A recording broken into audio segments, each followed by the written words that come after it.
Nah, Bapak Ibu sekalian, ukuran kita berhasil menjalankan ibadah Ramadan itu paling tidak kalau kita mengukur diri sendiri ya, meskipun itu adalah prerogatif dari Allah untuk menentukan apakah kadar kualitas puasa kita ini diterima atau tidak. Minimal adalah satu, la'allakum tattaqun. Kita meningkatkan takwa kita. Kita yakini satu bulan ini adalah suatu madrasah, tempat di mana kita ditempa. Setiap tahun kembali ke bulan Syawal, masuk ke Ramadan lagi, kita menghadapi hidup yang nyata, yang realis, kemudian kita masuk di Ramadan. Kita kayak digembleng di bulan Ramadan. Menurut hadis, setan dan lain-lain di penjara, gitu ya, sehingga kita dimudahkan dalam melakukan ibadah. Kita tidak hanya melakukan yang wajib, tapi juga yang sunnah. Kita berderma, memberikan sedekah, bahkan mengumpulkan zakat, karena adalah keutamaan bulan Ramadan.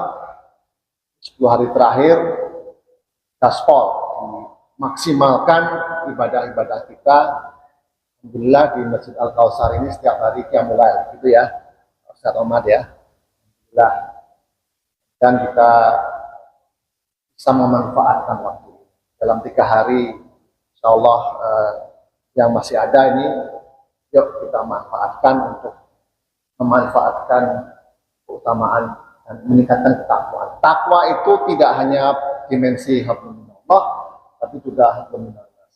Itulah dalam Al-Baqarah ayat 2 disebutkan bahwa ketakwaan itu adalah dimensi gaib ya, dan juga dimensi yang sifatnya kita meningkatkan takwa kalau kita senang berderma, kita membantu orang yang tidak mampu, dan kita mengikhlaskan sebagian harta. Takwa juga di samping tadi percaya pada hal-hal yang gaib yang tidak bisa kita rasakan, tapi kita tidak bisa kita pegang, tidak bisa kita lihat, tapi kita merasakan. Harusnya energi kita lebih tinggi, semangat kita beribadah lebih tinggi. Kita juga ingin membantu orang yang tidak mampu. Dan kemudian yang ketiga, kita menegakkan sholat sebagai tiang agama. Pentingnya sholat itu apa? Kita disiplinkan sholat kita, sholat wajib dan sunnah kita jalani. Kita juga percaya semua kitab-kitab, dan kita percaya bahwa Al-Quran adalah penyempurna dari seluruh kitab-kitab yang ada. Taurat, Zabur, dan Injil yang dibawa Nabi Musa, Nabi Daud, dan Nabi Isa alaihissalam, dan dilengkapi dengan mukjizat yang dibawa oleh Rasulullah SAW. Itu adalah kita percaya pada semua kitab, tetapi kita yakini bahwa Al-Quran itu adalah penyempurna. Dan kemudian yang terakhir adalah kita percaya pada hari akhir. Kita percaya pada hari akhir. Jadi hidup ini sementara. Kalau kata lagunya Bimbo, hidup ini adalah mengisi dari azan ke azan berikutnya, dan hidupnya adalah interupsi. Itu kan cuma sebentar. Kita manfaatkan dengan sesuatu yang bermanfaat untuk menambah tabungan. Yang kedua, bismillah la'allakum tattaqun adalah la'allakum tashkurun. Artinya kita menjadi orang yang lebih pandai bersyukur. Bersyukur apa? Bersyukur atas nikmat yang Allah berikan. Cara kita bersyukur bagaimana?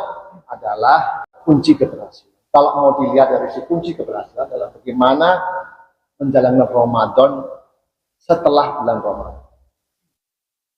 Nah, kuncinya apa? Tegakkanlah sholat. Makanya kita bersyukur kita diwajibkan sholat 5 waktu.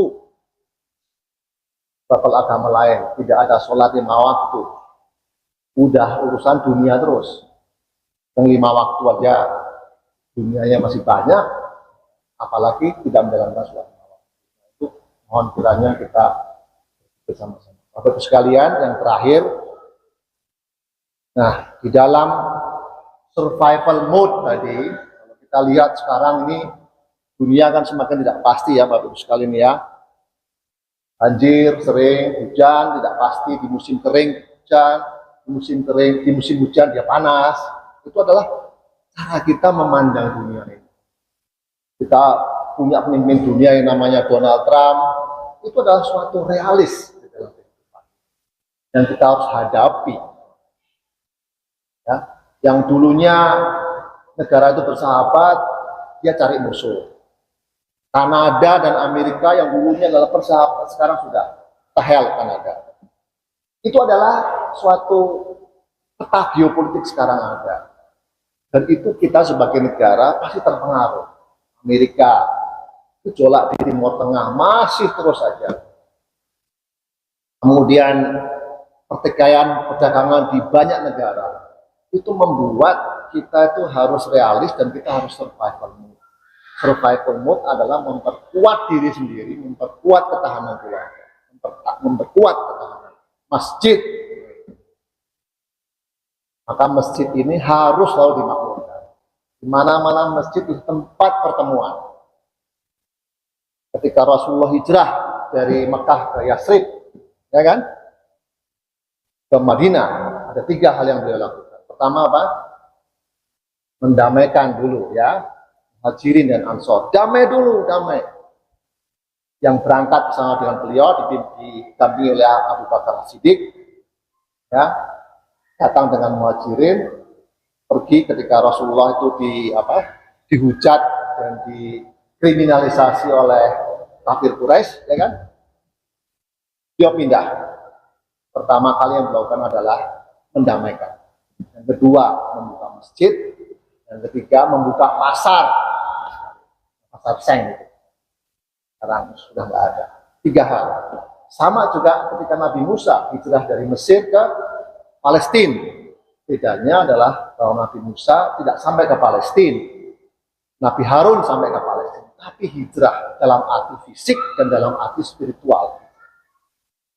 Apakah Rasulullah berhasil untuk menjadikan Madinah itu sejahtera? Belum berhasil. Lalu Rasulullah membuat namanya piagam Madinah. Ya, intinya mempersatukan. Kan di Madinah waktu Yathrib waktu itu kan begitu banyak paham-paham, begitu banyak aliran-aliran. Ada Yahudi juga ada Kristiani juga ada. Lalu mendamaikan dan membuat namanya piagam Madinah. Intinya adalah menghormati hak asasi manusia. Itu adalah contoh pemimpin. Realis, tapi dibangun. Realis, survival. Rasulullah ingin survive dulu. Bukan membangun pasar dulu ataupun bank dulu, enggak. Damaikan dulu, bikin masjid, bikin ekonomi. Nah, itulah sekalian saya ingin mengingatkan sekali lagi. Yuk, setelah Syawal ini kita lebih sering ke masjid, ya Pak Saleh, bikin program-program yang membangun al-masjid, generasi Qurani. Mudah kita, tidak mudah saya kira Pak Saleh targetnya kan 7 soft ya, belum berhasil kan?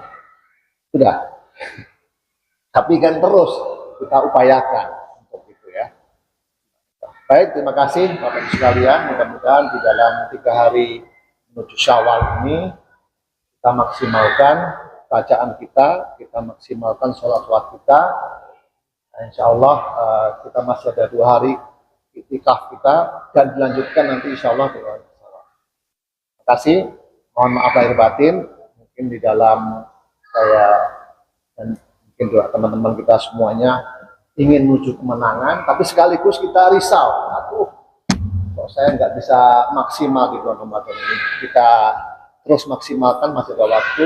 Mudah-mudahan kita bertemu dengan Ramadan. Terima kasih. Wallahu muwaffiq ila aqwamit thoriq. Assalamualaikum warahmatullahi wabarakatuh.